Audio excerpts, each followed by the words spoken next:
அனைவருக்கும் இனிய காலை வணக்கங்கள். ஓம் திருமூல திருவடிகள் பட்டு பட்டு. திருமந்திரம் 7ஆம் தந்திரம் 4வது அத்தியாயம் சதாசிவலிங்கத்தில் நாம் 1741 நாம் இன்று சிந்திக்கின்றோம்.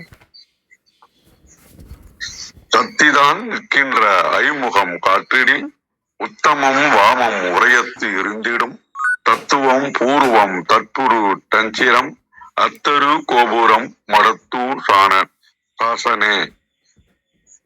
இந்த ரொம்ப சிம்பிளா சொல்றாருன்னாக்கா, எல்லாத்துலயும் சக்தி இருக்கு. இந்த 5 முகங்களும் இருந்தாலும் அதனோட பராசக்தியும் சேர்ந்துதான் இந்த பிரபஞ்சத்தை இயக்குகின்றது அப்படின்றதுதான் இந்த பாடல் நமக்கு மைய கருத்தா சொல்றாரு. 5 தொழில்கள் செய்யறாங்க: படைத்தல், காத்தல், ஐத்தல், மறைத்தல், அருளல். ஒன்னொன்னுத்துக்கும் ஒரு பேரு. ஆனா அது சக்தியோட தான் செய்யறாங்க அப்படின்றதுதான் இங்க நம்ம முக்கியமா நமக்கு வலியுறுத்த வராரு.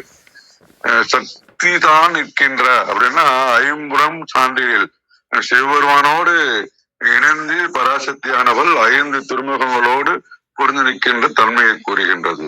உத்தரம் வாமம் உரையற்று இருந்திடும். வடக்கு நோக்கி இருக்கின்ற வாமதேவ முகமாக இருந்து இரவியின் பேராற்றலுக்குள்ள அடங்கி பேச்சற்ற மௌன நிலையை குறிக்கின்றதாம். தத்துவம் பூர்வம் தற்புரிடம் அப்படிங்கும்போது கிழக்கு நோக்கி இருக்கின்ற தத்துவ வடிவமான முகம், அதான் தற்புரிடம் சொல்றாங்க. சிரம் அத்தகு அகோரம் அப்படின்னா தெற்கு நோக்கி இருக்கும் முகம், அச்சமற்ற நிலையையும் பேராற்றலையும் தரும் அகோர முகம். மகுத்து ஈசானனே அப்படின்னாக்கா எல்லாவற்றுக்கும் மேலாக கிரீடம் போல உச்சிக்கு மேல் இருக்கக்கூடிய முகம் ஈசான முகம் அப்படின்றாங்க. இப்போ வாமதேவம் அப்படின்றது காத்தல் தொழிலை குறிக்கின்றது. மரத்தல் தொழிலோடு தொடர்பு உடையது. ஆன்மாவை மௌனத்துல ஆழ்த்தக்கூடிய வல்லமை கொண்டது. பேச்சற்ற பேரான நிலைக்கு சொல்லக்கூடியது இந்த வாமதேவம். தற்புரிடம்ன்றது ஆன்மாக்களுக்கு தத்துவ ஞானத்தை வழங்கி உலகத்தை இயக்குகின்றது. தெற்கு முகமாகிய அகோரம் பார்த்தோம்னா சம்ஹாரா ஐத்தல் தொழிலை செய்கின்றது. மறைமுகமாக செஞ்சாலும் தன்னை வணங்குபவர்களுக்கு அச்சத்தை நீக்கி பேரில் புரியக்கூடியது. ஈசானம்ன்றது உச்சியில் இருக்கக்கூடிய முகம். இது ஆன்மாக்களுக்கு முக்தியையும் பேரானந்த கருணையையும் வழங்குகின்றது. சுருக்கமா சொல்லணும்னாக்கா 5 திருமுகங்கள் வெறும் வடிவங்கள் அல்ல, அவை பிரபஞ்சத்தை இயக்கக்கூடிய பேராற்றலின் சக்தியின் வெளிப்பாடுகள்.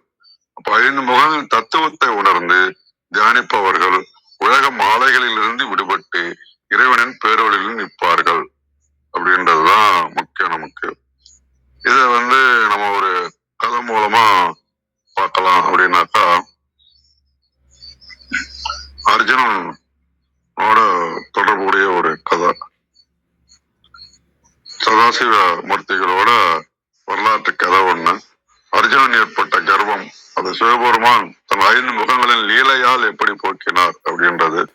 மகாபாரத போர் முடிந்தது. தர்மர் அரியணை ஏறின காலம். அர்ஜுனுக்கு ஆழமான ஒரு எண்ணம் தோன்றியது. நமது தாண்டிப வில்லாலும் நமது அச்சரங்களாலும் தான் இந்த மாபெரும் போரில் வெற்றி கிடைத்தது அப்படின்னு அவனுக்கு ஒரு கர்வம் இருந்தது. சிவபெருமானிடம் பசுபதாஸ்திரத்தை நேரில் பெற்றவன் என்ற பெருமிதமும் அவனுக்குள் இருந்தது. அப்போ அர்ஜுனன் இந்த நுட்பமான ஆணவத்தை மறைத்தல் மற்றும் அறியாமையை நீக்க நினைத்தாரு சிவபெருமான். அர்ஜுனன் ஒரு நாள் காட்டுல வேட்டையாட போனாப்பறம் அப்போ ஒரு முனிவரை வெவ்வேறு திசைகள்ல மாறி மாறி தியானம் செஞ்சுட்டு பார்த்தாரு. அவர்கிட்ட ஒரு பெரிய தெய்வீக ஒளி இருந்தது. அர்ஜுனன் அவர்கிட்ட போய் தாங்கள் ஏன் 5 திசைகளையும் நோக்கி இப்படி தியானிக்கிறீர்கள் அப்படின்னு கேட்டான். முனிவர் சொன்னாரு, முனிவராக இருந்த சிவபெருமான் புன்னகித்து சொன்னாரு, அர்ஜுனா, இந்த பிரபஞ்சத்தை இயக்கும் சதாசிவமூர்த்தியோட 5 முகங்களின் ஆற்றலையும் என் உடலுக்குள்ளே கொண்டு வரவே இப்படி தியானம் பண்றேன் அப்படின்னு தன்னோட லீலையை தொடங்கினாரு. கிழக்கு முகம் அறிவின் வெளிப்பாடு. முனிவர் முதல்ல கிழக்கு முகமா நோக்கினாரு. அப்ப அர்ஜுனனுக்குள்ள திடீர்னு ஒரு பேரறிவு உதித்தது. தான் கற்ற அச்சரங்கள், தத்துவங்கள், அணு ரகசியங்கள் அனைத்தும் அவன் மனக்கண்ணில் மின்னின. என் அறிவு எவ்வளவு மகத்தானது அப்படின்னு வியந்து போனான். தெற்கு முகம் அகோரம். அடுத்த நொடிய முனிவர் என்ன பண்ணாருன்னா தெற்கு நோக்கி திரும்பினாரு. அங்கிருந்து ஒரு பயங்கரமான எதிர்மறை ஆற்றல், அரக்க வடிவங்கள் அர்ஜுனனை தாக்க வந்தன. அர்ஜுனன் என்ன பண்ணான்னு வில்லு எடுத்து அன்பு தொடுத்தான். ஆனா அவனோட காண்டிபை வில் அசைக்க கூட முடியல. கனமா இருந்தது. அவனுடைய வீரமும் அச்சர அறிவும் அந்த அகோர ஆற்றலின் முன்னால் செயலிருந்து நின்றன. அவனுக்குள்ள ஒரு மரண பயம் வந்துச்சு. தன் தற்பெருமை எவ்வளவு தேவையற்றது என்பதை உணர்ந்து நடுங்கினான். அதுக்கடுத்தது வடக்கு முகமாக வாமதேவம். அர்ஜுனன் பயந்து நடுங்கின உடனே என்ன பண்ணிட்டாரு, முனிவர் வடக்கு பக்கம் பார்த்தாரு. அப்ப அந்த திசையில இருந்து வீசிய அமைதி அலை அர்ஜுனன் பயத்தையும் அவனுடைய போர்க்குணத்தையும் அவனது பேச்சையும் அப்படியே அடக்கியது. அவனால் ஒரு வார்த்தை கூட பேச முடியவில்லை. அவனது மனம் முற்றிலுமாக அமைதியாகி நான் என்ற எண்ணமற்று மௌனத்தில் ஒடுங்கி நின்றான். அடுத்தது மேல்முகம் ஈசானம் பேரருள். இறுதியாக முனிவர் தன் பார்வையை உச்சி நோக்கி திருப்பினார். சதாசிவமூர்த்தியாக தன் ஐம்புலங்களோடும் அவற்றுடன் பிரியா பேராற்றலாக இருக்கும் பராசக்தியோடும், அதன் முதல் வரியில வருதில்ல, சக்தி தான் நிற்கின்ற ஐமுகம் அர்ஜுனுக்கு காட்சியளித்தாரு. மகுடத்து ஈசனான முகத்திலிருந்து வைந்த பேரருள் அர்ஜுனன் உச்சி வழியே இறங்கி அவனுக்கு பாசுபத அச்சரத்தின் உண்மையான உருள் பொருளை உணர்த்தியது. வில்லும் அன்பும் வெறும் கருவிகளே, அவற்றை இயக்குவது சக்தியோடு கூடிய சிவனே என்பதை அர்ஜுனன் உணர்ந்து இறைவனின் திருவடிகளில் வீழ்ந்து வணங்கினான். இப்ப இந்த டே டு டே அப்ளிகபிலிட்டி அப்படின்னு சொல்லி பார்த்தோம்னா என்ன ஃபாலோ பண்ணலாம் அப்படின்னோம்னா, ஒண்ணு வாசி யோகம் பண்ணலாம், தியானம் யோகா பிராக்டிஸ் நம்ம பண்ணலாம். அதன் மூலமாக பூர்வ மத்தியில சகஸ்திர சலங்களோட ஒரு சக்கராவும் பண்ணலாம். இல்ல நமக்கு எப்படி நமக்கு தோணுதோ அது மாதிரி தியானம் பண்ணலாம். ஈசான தியானம் கூட பண்ணலாம். மனக்கட்டுப்பாடு மற்றும் பயன் எண்ணுதல் சைக்காலஜிக்கல் பெனிஃபிட் நம்மளுக்கு இம்ப்ரூவ் ஆகும். அதுக்கு அடுத்தது சுருக்கமா சொல்லணும்னாக்கா, கிழக்கு நோக்கி அமர்ந்தீங்கன்னா பேராற்றல் கிடைக்கும், எண்ணங்கள் தூய்மையாகும், பயங்கள் அதிகம், அகோரம் என்ற மூலமாக வாமதேவன் மூலமாக அமைதி கிட்டும். இப்படியாக 5 பாடலுக்குரிய 5 உணவுக்குரிய சக்தியோடு நாம் அவருடைய பேராற்றலை பெற்று வாயுவில் வளர்ந்து வருவோம் என்று கூறி தளத்தை கௌரியமாக ஒப்படைக்கின்றேன். மிக்க நன்றி. நன்றிங்க. மிக அருமையா, மிக அருமையான கதை. மிக்க நன்றிங்க. வாங்க விந்தியம்மா. வணக்கம் அம்மா. அனைவருக்கும் வணக்கம். ஓம் சிவசக்தி போற்றி, ஓம் திருமூலரே போற்றி. 1741வது திருமந்திரம் அன்னை முகம் 5. திருமந்திரம் சக்திதான் நிற்கின்ற ஐமுகம் சாற்றிடில் உத்தமம் வாமம் உரைத்திடும் சக்தி பச்சிமம் பூர்வம் தற்புருடன் உரை தெற்கில் அகோரம் வடகிழக்கு ஈசனே. அருமையான திருமந்திரம். 6 உயிர்களுக்கு அருளை பொழிய இருக்கின்ற அன்னை சக்தியின் 5 முகங்களை பற்றி சொல்ல வேண்டுமானால், அன்னையின் வடதிசை நோக்கிய முகம் வாமதேவம் போற்றப்படும். உரைத்திடும் சத்தியோ சதம் மேற்கு நோக்கிய முகமாகும். தற்புருடம் கிழக்கு பார்த்ததாகும். புகழப்படும் உரை தெற்கு பார்த்த திருமுகம். அகோரம் வடகிழக்கு திசை நோக்கிய முகம் ஈசானமாகும்.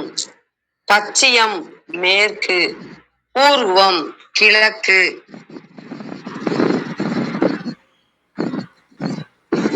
கழக வெளியீட்டில் திருவருள் ஆற்றல் விளங்கி நிற்கின்ற 5 திருமுகங்களையும் சொல்லுமிடத்து வடக்கு திருமுகம் வாமதேவம் என்னும் விளக்கமாகும். புகழ்ந்து சொல்லப்படும் சத்தியோசாதம் என்னும் தோன்றுவித்தல் மேற்கு முகமாகும். கிழக்கு திருமுகம் தற்புருடம் என்னும் ஆட்சியாகும். சீர்த்திமிக்க தெற்கு திருமுகம் அகோரம் என்னும் நடுக்கமாகும். வடகிழக்கு திருமுகம் ஈசானன் என்னும் இயக்கமாகும். ஈசானம் வடக்கீழ் புலமென்று வழங்கப்படுகின்றது. இவ்வழக்கு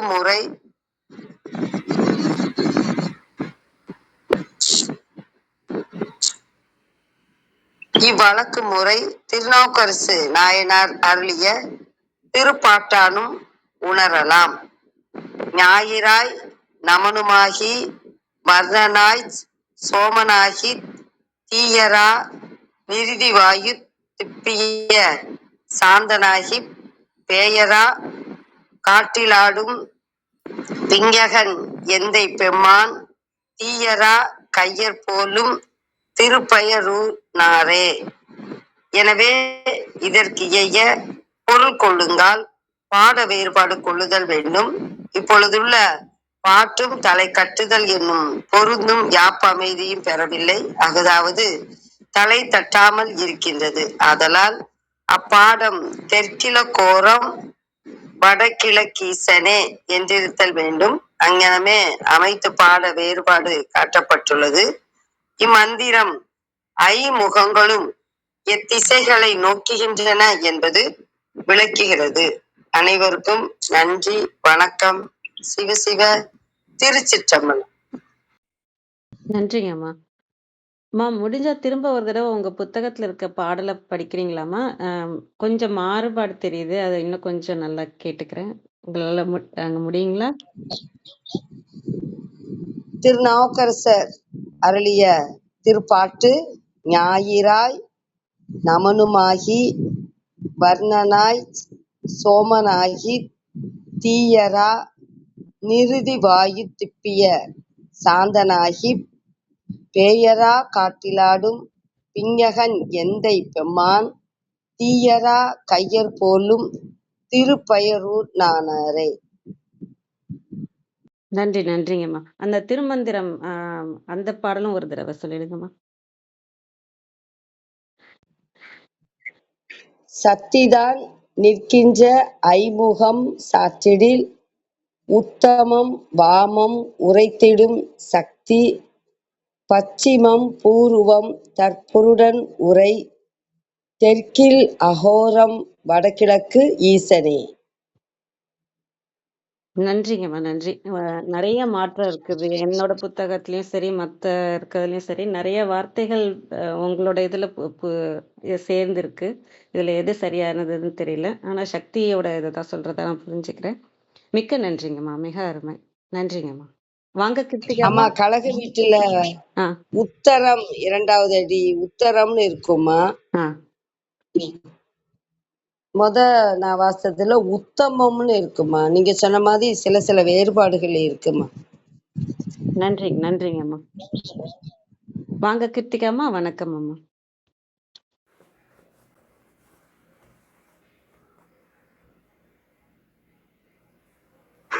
வந்து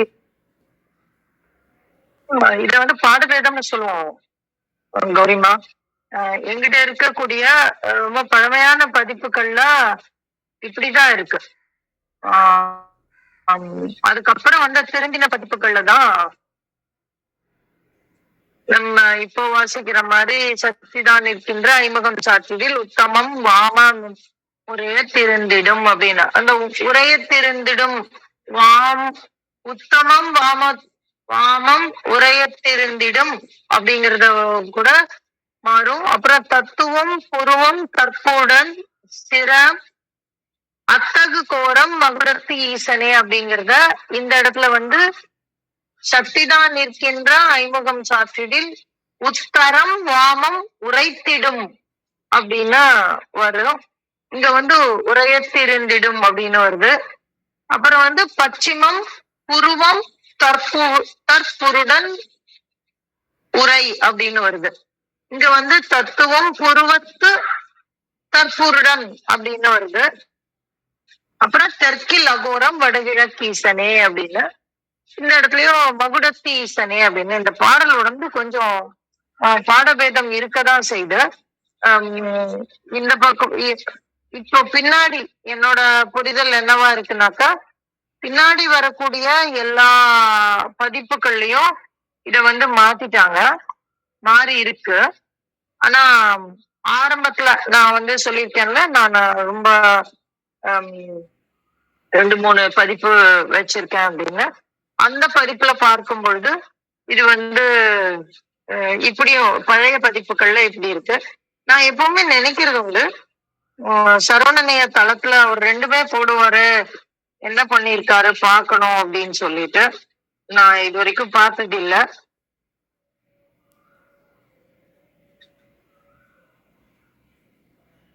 அவர் அந்த இடத்த எடுக்கவே இல்லை அவரு.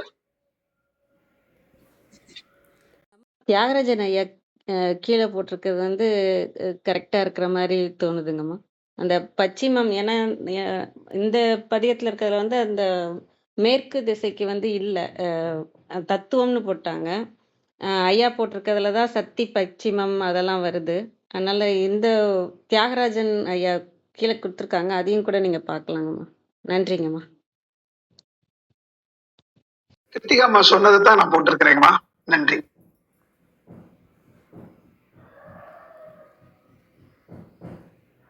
எல்லாமே அந்த திசைகளை குறிக்கக்கூடிய நம்ம தமிழ்ல இருக்கக்கூடிய பல்வேறு இத சொல்றதுமா தான் இருக்கும் கண்மா. வேற ஒண்ணும் சேஞ்சஸ் இல்ல. ஏன்னா சக்தி தான் நிற்கின்ற ஐமுகம் சாற்றுது. அதுதான் அந்த இடத்துல வந்து நம்ம முதல்ல பார்க்கக்கூடிய, நம்ம பிரிச்சு படிக்கும் போது இந்த உங்களுக்கு புரியும், ரெண்டும் பெரிய வித்தியாசமான விஷயம் இல்லை அப்படிங்கிறதா. என்னன்னா சக்தி தான் நிற்கின்ற ஐமுகம் சாற்றுது. அப்போ இந்த இடத்துல நம்ம வந்து ஒரு உண்மை புரிஞ்சுக்கணும். ஏன்னா நேத்திக்கு என்ன சொன்னாருன்னு பாருங்க. தெருளார்ந்து உள்ளே தெளிந்திருந்தேனே அப்படின்னு நேற்று முடிச்சாரு இல்லைங்களா? என்ன என்ன என்னவாக தெளிந்திருந்தார் அவர் அப்படின்னாக்க, சுருளார்ந்த செஞ்சடை சோதி பிறை அருளார்ந்த சிந்தை அப்படின்னு முடிச்சோம். அப்ப இது வந்து அருவமாக உணரக்கூடிய ஒரு தன்மை அப்படின்னு நம்ம புரிஞ்சுக்கொண்டோம்.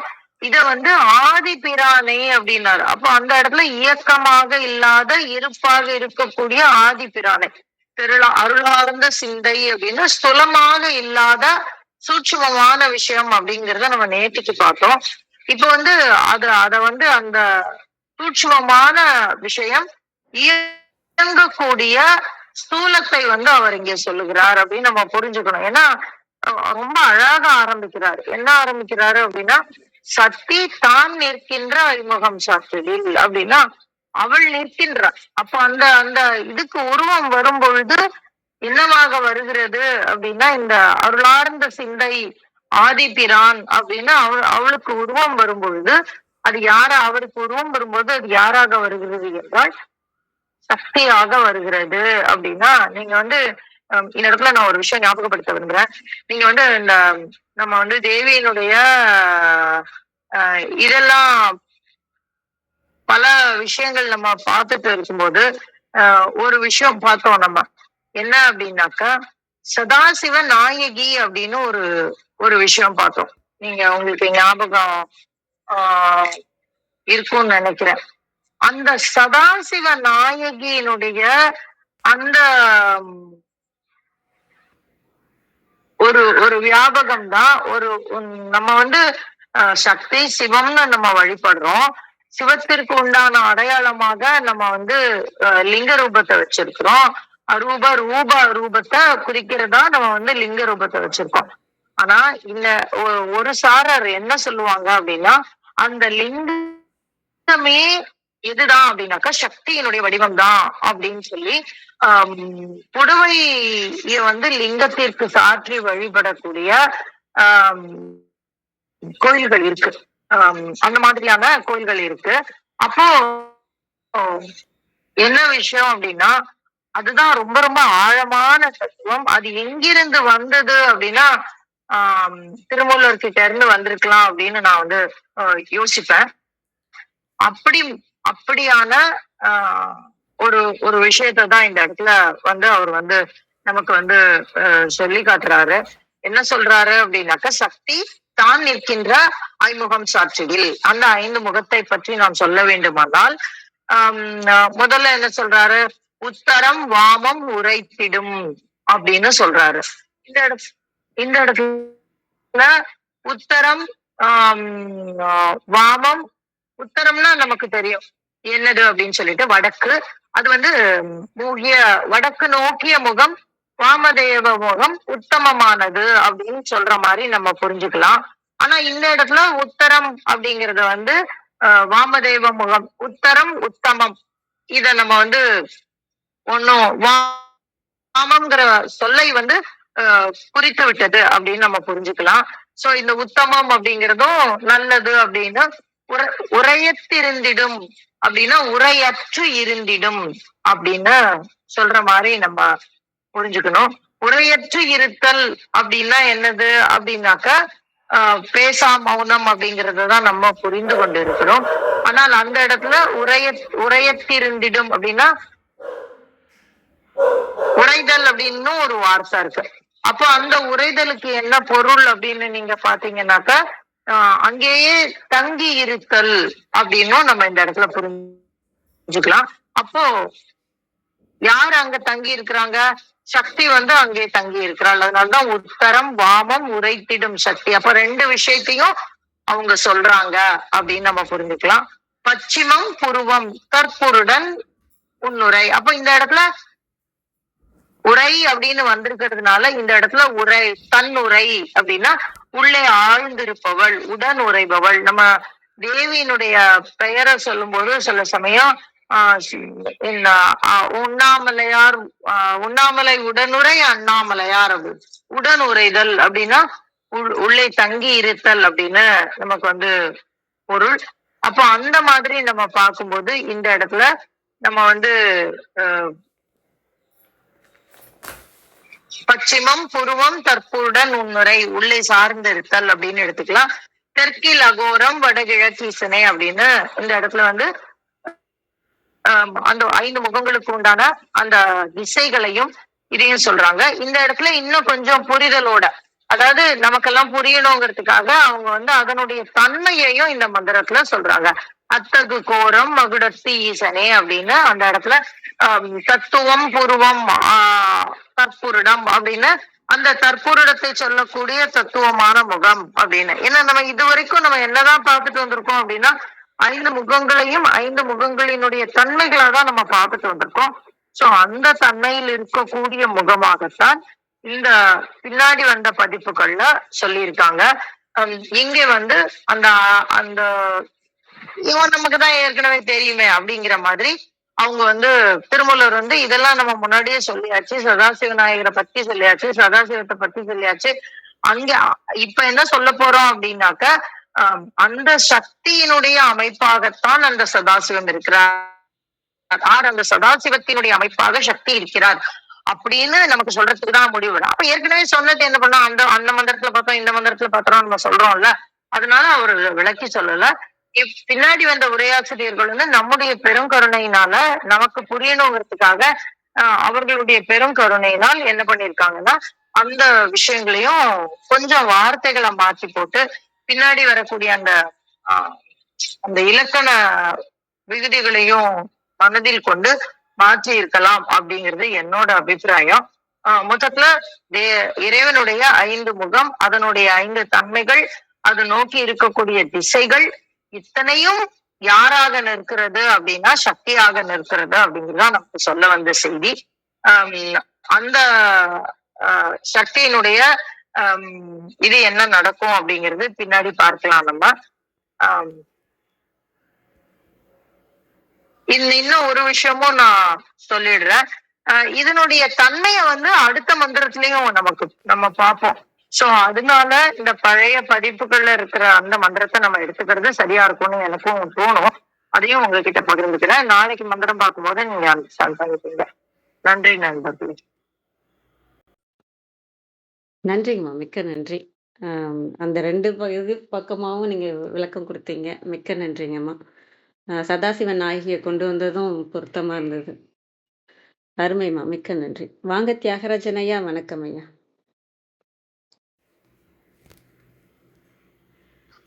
வணக்கம்மா, நன்றி. அவையோர் அனைவருக்கும் பணிவன்பான வணக்கங்கள், வாழ்த்துக்கள். ஓம் திருமூல திருவடிகள் போற்றி, ஓம் திருமூல திருவடிகள் போற்றி. இன்றைய மந்திரம் சக்தி தான் நிற்கின்ற ஐமுகம் சாற்றிடில். சக்தி தான் நிற்கின்ற ஐமுகம் சாற்றிடில் உத்தரம் வாமம் உரைத்திடும் சக்தி. பச்சிமம் பூர்வம் தற்புருடன் உரை. தெற்கில் அகோரம் வடகிழக்கு ஈசனே. தெற்கில் அகோரம் வடகிழக்கீசனே. சத்திதான் நிற்கின்ற ஐமுகம் சாற்றிடில் உத்தரம் வாமம் உரைத்திடும் சக்தி பச்சிமம் பூர்வம் தற்பொருடனுரை தெற்கில் அகோரம் வடகிழக்கு ஈசனி.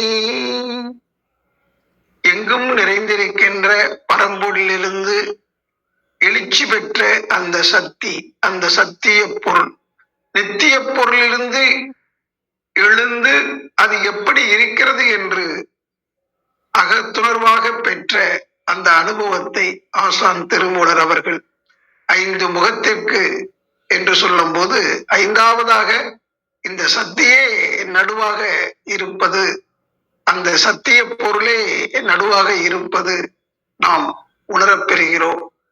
எத்திசை நோக்கினும் எல்லா திசையிலையும் அந்த சத்திய பொருளே நிறைந்திருக்கிறது, அது சக்தியாக இருக்கிறது என்ற உண்மையை உணர்ந்து கொள்வோம். சத்திய பொருளிலிருந்து வெளிப்பட்டதே சக்தி, இதுவே வேத சக்தி என்று ஆசான் அவர்கள் குறிப்பிடுவார்கள். அந்த வேத சக்தியை உணர்ந்து மெய்ப்பொருளோடு இணைந்து என்றும் வாழ்வாங்கு வாழ, மரணமிலா பெருவாழ்வு பெற்று வாழ்வாங்கு வாழ இறையருளோ குருவருளோ நமக்கு என்றும் உறுதுணையாக பாதுகாப்பாக வழிநடத்துவதாக அமையுமாக. இறைவா அருள்வாயாக. நல்லதொரு வாய்ப்பை நல்கிய அவையோர் அனைவருக்கும் நன்றி, வாழ்த்துக்கள், மகிழ்ச்சி. நன்றிங்கய்யா. நன்றி. அனைவருக்கும் அன்பு வணக்கம். ஓம் நந்தியம்பெருமான் திருவடி போற்றி. ஓம் திருமூலர் திருவடி போற்றி. ஓம் நம சிவாய. Translation. To declare the standpoint of Shakti's 5 faces, Vamadeva is preeminent. It is devoid of words. Tatpurusha facing the east is the principle, like the head is Agora, in the crest is Isana அப்படின்னு கொடுத்துருக்காங்க. நல்ல விளக்கங்கள் கிடைச்சிருச்சு. விந்தியாமாலேருந்து கிருத்திகாமா நயனையா எல்லாரும் கொடுத்துட்டாங்க. என்னோட இதுலேயும் கொஞ்சம் மாறுபாடு இருக்குது. அதில் அம்மா சொன்னதும் ஐயா சொன்னதும் கரெக்டாக இருந்த மாதிரி இருக்குது. அந்த திசையெல்லாம் வந்து இறைவன் தான் பார்த்தோம், சதாசிவன் தான் பார்த்தோம் இல்லையா? அந்த திசையில் சக்தியோட அம்சமும் இருக்குன்றதும் இந்த இதில் இருக்குது. அதே மாதிரி ஒவ்வொரு தேவர், சத்யஜாதர், வாமதேவர், அகோரர், தத்புருஷர், ஈசானர், அவங்களோட சக்தி தன்மையும் வந்து சக்தியால் தான் இதெல்லாமே இருக்குன்றதும். ஏன்னா அந்த இச்சாசக்தி, கிரியாசக்தி, ஞான சக்தி, இந்த 3ஓட ப்ரொபோர்ஷன் மாறும். அது சத்யஜாதத்தில் இருக்கும்போது பார்த்திங்கன்னா இச்சாசக்தி நிறையா இருக்கும், கிரியாசக்தியும் இருக்கும், ஞான சக்தியும் இருக்கும். இச்சாசக்தி நிறையா இருக்கும், படைப்பு நடக்கிற இடமா இருக்கும். அப்புறம் வாமதேவத்தில் காத்தல் இடமாக இருக்கும். அந்த இடத்துல வந்து ஞான சக்தியும் இச்சாசக்தியும் நிறையா இருக்கும், கிரியாசக்தியும். அதுமாரி ஒவ்வொரு இடத்துலையும் அந்த ப்ரொப்போர்ஷன் மாறி மாறி தூய ஞான சக்திக்கு நம்மளை கொண்டு போவாங்க.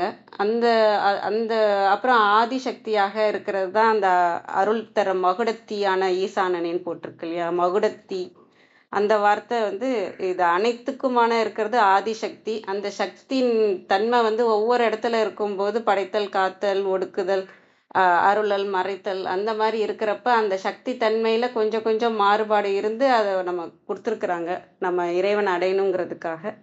அந்த விஷயந்தான் நான் இதில் பார்க்குறேன். இது அனைத்திற்கும் மேலான இருக்கிறது அந்த ஆதிசக்தியான மகுடத்தியான ஈசான முகமாக இருக்குது அப்படின்ற மாதிரி நான் புரிஞ்சுக்கிறேன். அனைவருக்கும் நன்றி. பிரணவன் ஐயா வாங்க ஐயா. வணக்கம் ஐயா. ஒரு நிமிஷம்.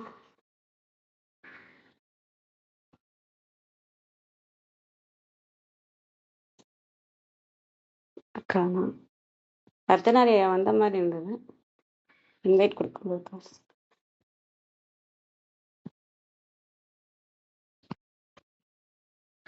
நன்றி. நிறைவு செஞ்சுக்கலாங்களா? உங்களோட கேள்வி ஏதாவது இருக்குங்களா?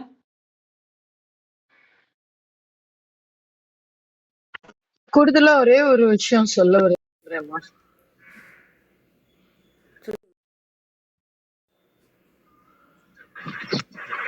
சொல்லட்டுங்களா?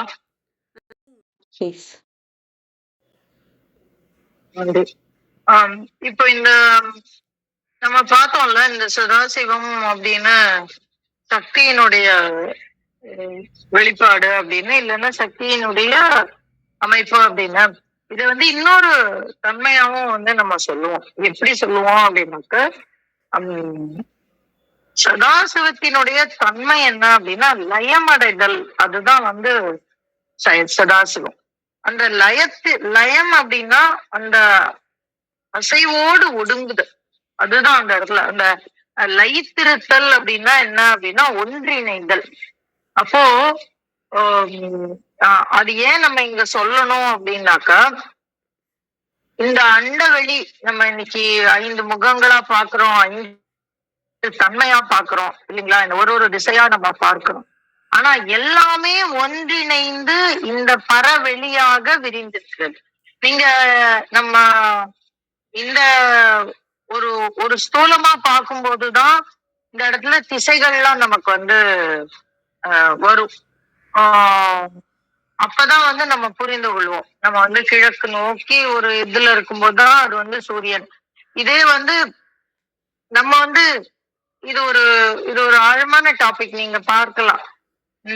நீங்க பாருங்க, பொதுவான திசைகள் இருக்கு. நம்ம தெற்கு, நம்மளுடைய இந்த இந்தியாவை பொறுத்த வரைக்கும் நம்ம வந்து தெற்குல இருக்கோம் இல்லைங்களா? வடக்கு அப்படின்னு சொல்லக்கூடியது நம்ம அந்த டெல்லி மாதிரியான ஊர்களை வந்து நம்ம வந்து வடக்கு அப்படின்னு ஒரு எடுத்துக்காட்டுக்கு நான் சொல்றேன், அப்படி வச்சுக்கிறோம். கிழக்கு அப்படின்னாக்கா கல்கத்தா அப்படி வச்சுக்கலாம் நம்ம. மேற்கு அப்படின்னா அந்த கட்ச், அந்த குஜராத், அந்த வளைகுடா பகுதி இருக்கு பார்த்தீங்களா, அந்த பகுதியை வந்து நம்ம வந்து மேற்குன்னு எடுத்துக்கலாம். இதுல நீங்க பாத்தீங்கன்னா இது வந்து இந்தியாவை பொறுத்த வரைக்கும். நீங்க வந்து இன்னும் கொஞ்சம் மேற்கு நாடுகளுக்கு போங்கல.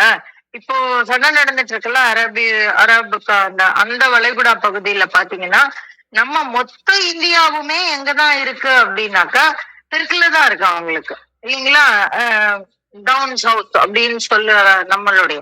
அப்புறம் வந்து இப்படி எந்தெந்த இடத்துல போய் நிக்கிறோமோ, இப்ப அந்த மாதிரி நீங்க வந்து நடுபாகுல இருக்கக்கூடிய பெங்களூர் மாதிரியான இடங்களுக்கு நீங்க போய் நின்னீங்கன்னா நம்ம வந்து அதே இப்ப பொறுத்த வரைக்கும் பெங்களூர் நமக்கு மேல இருக்கு, மேற்க இருக்கு. ஆனா அவங்க என்ன சொல்லுவாங்க, நம்ம பெங்களூர்ல போய் நின்னுட்டு பார்த்தோம்னாக்கா அதுக்கும் மேல இருக்கும், அங்க இருக்கிறவங்களுக்கும் அது கிழக்காதான் தெரியும், ஆனா அது வந்து நமக்கு மேற்காக இருக்கிறது. இப்படி ஒரு அந்த திசை என்பது கூட எந்த இடத்துல நின்னு பார்க்கிறோம் அப்படிங்கிறத பொறுத்து எல்லாமும் ஒன்றுக்குள் அடங்கும். அப்ப அதே மாதிரிதான் இந்த பரவெளி அப்படின்னு சொல்லக்கூடிய இந்த விஷயமும், இந்த திசைகள், எல்லா திசைகளும் அந்த பரவெளிக்குள் அடங்கும். இந்த பரவெளிக்குள் அடங்குதல் அப்படின்னா என்ன அப்படின்னா அதான் அந்த லயம், அந்த லயத்தோடு ஒன்றுதல். இந்த லயத்தோடு ஒன்றுதல் அப்படின்னா என்ன அப்படின்னா சக்தி சிவத்தோடு ஒடுங்குதல் அப்படின்னும் நம்ம எடுத்துக்கலாம். ஏன்னா இந்த லயத்தினுடைய ஒரு விஷயம் என்னவா இருக்கும் அப்படின்னா ஒரு ஒரு ஒரு சின்ன அசைவு இருக்கும், ரொம்ப நுணுக்கமான ஒரு அசைவு இருக்கும். நீங்க பாத்தீங்கன்னா இதை எப்படி நம்ம புரிஞ்சுக்கணும் அப்படின்னா அதுக்கு ஒரு சின்ன வழி இருக்கு. இது வந்து மாங்க் புத்திஸ்ட் பீப்புள் பண்ணுவாங்க. நீங்களும் நம்மளும் பண்ணலாம், நம்ம உணரலாம். அத எப்படி அப்படின்னா, நீங்க இந்த கையில ஒரு வெண்கல பாட் மாதிரி வச்சுட்டு அதுல ஒரு மர குச்சி மாதிரி வச்சுட்டு, அந்த நம்ம வெத்தலை எடுப்போமே அந்த மாதிரி ஒரு குச்சி வச்சுட்டு அப்படியே அதை சுத்துவாங்க, அந்த விளிம்புல வந்து சுத்துவாங்க. அதுல ஒரு சவுண்டு வரும். அந்த சவுண்டோட நம்ம இணையும் பொழுது அந்த அசைவு, நம்ம உள்ளே இருக்கக்கூடிய இந்த மூச்சுக்கு ஒரு அசைவு உண்டு. நம்ம நினைக்கிற மாதிரி மூச்சு நேர போயிட்டு நேரம் எல்லாம் வரல. அந்த அந்த மூச்சுல ஒரு அசைவு இருக்கும். அந்த அசைவை வந்து பற்றி கொள்ளுதல் வந்து அந்த சவுண்ட பற்றி கொள்ளும் போது நம்மளால புரிந்து கொள்ள முடியும். இது எங்க நடக்கும் அப்படின்னாக்கா, நீங்க கோயில்கள்ல மணி, இந்த காண்டாமணின்னு சொல்லுவாங்க, இந்த விண்டாமணி காண்டாமணின்னு சொல்லுவாங்க, பெரிய 2 தூண்களுக்கு இடையில பெரிய வெங்கல மணி கட்டியிருப்பாங்க. அத அடிச்சுட்டு ஓஞ்ச உடனே நம்ம காதுக்குள்ள ஒரு சவுண்ட் வரும். நாங்க என்ன பண்ணுவோம் சின்ன குழந்தைங்கள்ல, அந்த மணி கீழே நின்று யாரையாவது கொண்டு போய் மெனக்கிட்டு நிக்க வச்சுட்டு மணி அடிச்சுட்டு ஓடி வருவோம் நம்ம. அதெல்லாம் கூட உண்டு. அப்ப ஆனா அந்த மாதிரியான ஒரு சந்தர்ப்பத்துல உள்ள ஆழமா போகக்கூடிய ஒரு தன்மை வரும். நான் ஒரு தடவை மயங்கி விழுந்தேன்னு கூட சொல்லுவாங்க. ஆமா. அது நம்மள வந்து அந்த விழிப்பு நிலைக்கு நம்மள அந்த அதிர்வு எடுத்துட்டு போகும். அப்ப அந்த மாதிரி அந்த லயத்தில் ஒடுங்குதல், இல்ல லயம் சதாசிவத்தினுடைய குறியீடு அப்படின்னா லயம் அப்படின்னு சொல்லுவாங்க. அதனாலதான் இந்த உருவ திருமேனியும் என்ன பண்றது? அருவத்துல உருவம் ஒடுங்குதல். இல்லைன்னா உருவத்துல அருவம் ஒடுங்குதல். அதனால அது லயம். சக்தி சிவம் ஒடுங்கக்கூடிய நிலை. அதுவும் சதாசிவம் தான்.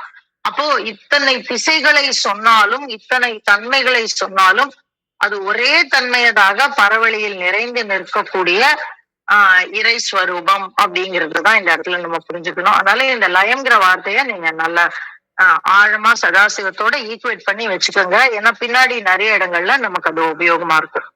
நன்றி நண்பர்களே. மிக்க நன்றிங்கம்மா. நிறைய விளக்கம் கொடுத்துருக்கீங்க. நிறைய யூஸ்ஃபுல்லா இருக்கும் எல்லாருக்கும். மிக்க நன்றி. அதே மாதிரி சூரியன் உதிக்கிறதும் கிழக்குன்ற மாதிரி நம்ம தத்புருஷன் நம்மளோட ஆன்மா நமக்குள்ள உதிக்கிற இடமா தத்புருஷனுக்கு வந்து கிழக்கு தான் வருது. அது ஒன்று இருக்கு. அதுமாரி இது அனைத்துக்குமான உச்சி தான் ஈசானம்னு இருக்கு. நிறைய விஷயங்கள் கனெக்ட் ஆகுது. மிக்க நன்றிங்கம்மா. நிறைவு செஞ்சுக்கலாங்களா? அனைவருக்கும் நன்றி. இன்று எங்களோட மகேந்திரன் ஐயா வாங்க ஐயா. வணக்கம் ஐயா. வணக்கம் அம்மா. வேணா நிறைய செஞ்சுக்கலாம். வேணா சரி பாடலை மட்டும் படிச்சிடுறேன். சரிங்க. நன்றி. கடந்த ஒரு 7 நாள் ஒரு ஒர்க் ஷாப்ல இருந்தேன். அதனால இதே நேரத்துல என்னால வர முடியல. நல்லது. அருமை 1741 7ஆம் தந்திரம் சதாசிவலிங்கம் உருவமாக இருக்கின்ற பரம்பொருளின் வடிவத்தை பற்றிய பாடல்களின் வரிசையில் இன்று சத்திதான் நிற்கின்ற ஐமுகம் சாற்றிடில் உத்தரம் வாமம் உரையற்று இருந்திடும் சத்திதான் நிற்கின்ற ஐமுகம் சாற்றிடில் உத்தரம் வாமம் உரையற்று இருந்திடும் தத்துவம் புரவி தற்புருடன் சீரம் தத்துவம் புரவி தற்புருடன் சீரம் அத்தகோரம் மகுடத்தீசனானே அகோரம் மகுடத்தீசனானே மகுடத்து ஈசனானே. நன்றி நன்றி நன்றி. மிக்க நன்றிங்க. நிறைவு செஞ்சுக்கலாம். அனைவருக்கும் நன்றி. இன்று எங்களுடன் இணைந்த அனைத்து உள்ளங்களுக்கும் எங்களது மனமார்ந்த நன்றிகள். மீண்டும் நாளை காலை 6:30 மணிக்கு சந்திப்போம். தலம் நிறைவு பெறுகிறது. திருமூலர் திருவடிகள் சரணம் சரணம். திருமூலர் திருவடிகள் சரணம் சரணம். திருமூலர் திருவடிகள் சரணம் சரணம். அனைவருக்கும் நன்றி. ஓம் நம சிவாய.